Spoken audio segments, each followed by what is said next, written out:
शेतकरी खूपच उदास त्याच्या घराजवळ बसला होता. तेव्हा त्याच्याजवळ एक व्यक्ती आला. तो शेतकरी त्या व्यक्तीला आपली व्यथा सांगू लागला. त्या व्यक्तीने त्या शेतकऱ्याला गौतम बुद्धाकडे जाण्याचा सल्ला दिला. गौतम बुद्ध त्यावेळेस शेजारच्याच एका गावामध्ये आले होते. तो शेतकरी त्या व्यक्तीचे हे वाक्य ऐकत भगवान बुद्धाकडे गेला. भगवान बुद्धाकडे गेल्यानंतर तो त्यांना आपली व्यथा सांगू लागला. भगवान बुद्ध, मी एक शेतकरी आहे. मला शेती करणे आवडते, परंतु ज्यावेळेस मी काही माझ्या शेतामध्ये पेरतो त्यावेळेस मला त्यातून काहीच मिळत नाही. एकेकाळी पाऊस जास्त होतो आणि दुसऱ्या वेळेस पाऊस काहीच होत नाही. त्यामुळे माझे फारच नुकसान झाले आहे. मला आता काहीच समजत नाही आहे, मी काय करू आणि काय नाही. मला 2 वेळचे जेवण देखील मिळणे कठीण होत आहे. गौतम बुद्ध त्या शेतकऱ्याचे बोलणे शांतीपूर्वक ऐकत होते. तो शेतकरी पुन्हा बोलू लागला.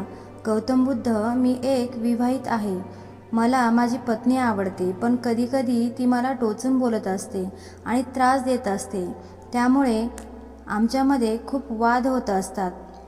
कधीकधी मला तर असे वाटते की मला माझ्या पत्नीचा त्रास होत आहे आणि कधीकधी असे वाटते की ती माझ्या आयुष्यात नसती तर फार बरे झाले असते.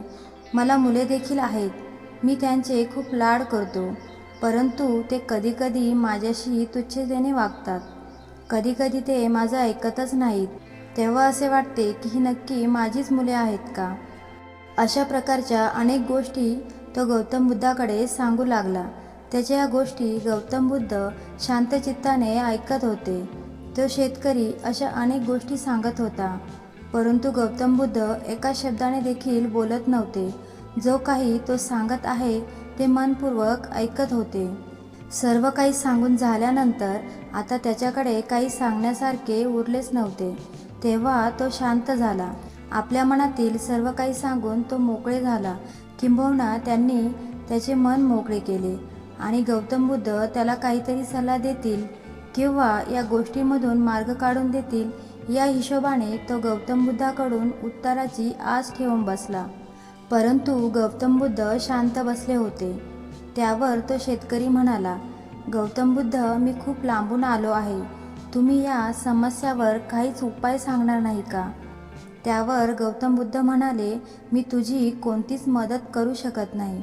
यावर तो शेतकरी आश्चर्यचकित झाला आणि म्हणू लागला, हे काय बोलताय. सर्व लोक म्हणतात की आपण सर्व समस्या सोडवता.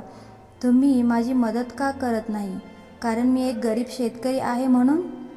त्यावर गौतम बुद्ध म्हणाले, प्रत्येकाच्या आयुष्यात काही ना काही अडचणी तर आहेतच.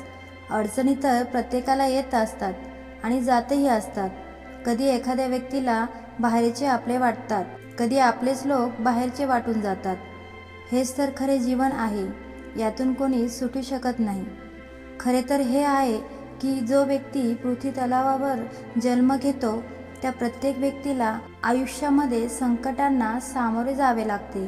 तू कितीही कठोर परिश्रम कर, एक समस्या गेली की तुला दुसऱ्या समस्यांना सामोरे जावे लागते.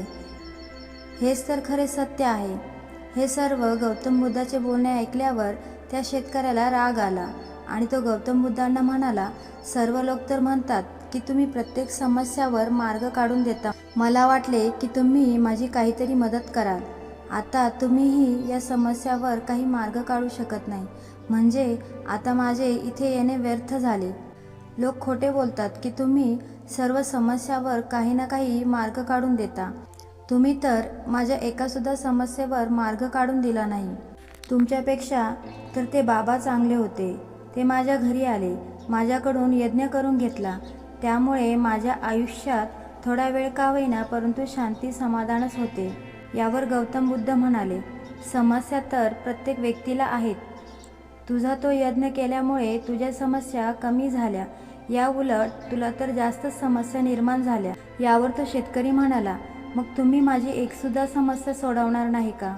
त्यावर गौतम बुद्ध म्हणाले, मी फक्त तुझी एकच समस्या सोडू शकतो, जी म्हणजे तू सांगितलेली होती त्यातली एकसुद्धा नाही.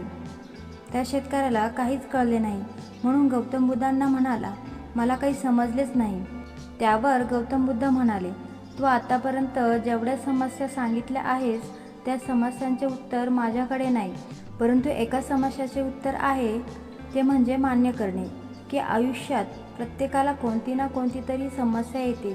तुला वाटत असेल की माझ्या आयुष्यामध्ये फक्त सुख असावे, परंतु तसे होऊ शकत नाही. तुला वाटत असेल की माझ्या आयुष्यामध्ये फक्त दुःख असावे, हे होणे शक्य नाही. आयुष्यामध्ये समस्या ह्या येणारच, याशिवाय आयुष्य कसले. जर तू या समस्याला समस्येसारखेच पाहिलेस तर तुझी समस्या ही कधीच सुटू शकत नाही. परंतु जर समस्याला समस्यासारखे पाहिलेच नाहीस तर ती समस्या तुझ्यासाठी समस्या राहणार नाही. जेव्हा आपल्या जवळच्या एखाद्या व्यक्तीला काही समस्या असते त्यावेळेस आपण त्या व्यक्तीला मार्गदर्शन करीत असतो, परंतु जेव्हा हीच वेळ आपल्यावर येते तेव्हा आपण काहीच करत नसतो, किंबहुना त्या समस्येचा केंद्रबिंदू जाणून घेऊन त्यावर विचार देखील करत नसतो. म्हणून या समस्यांना तू समस्यासारखं पाहू नकोस. समस्या या हजारो वर्षापूर्वी देखील समस्या होत्या आणि भविष्यामध्ये येणाऱ्या देखील समस्याच आहेत. भगवान बुद्धाचे हे वाक्य ऐकून तो शेतकरी नतमस्तक झाला. तात्पर्य: समस्या ह्या प्रत्येक व्यक्तीच्या आयुष्यात असतातच. समस्या येणे हे माणसाची जिवंतपणाचे लक्षण आहे. त्यामुळे या समस्यांना आपण समस्या न मानता त्यावर योग्य कामे केली पाहिजे.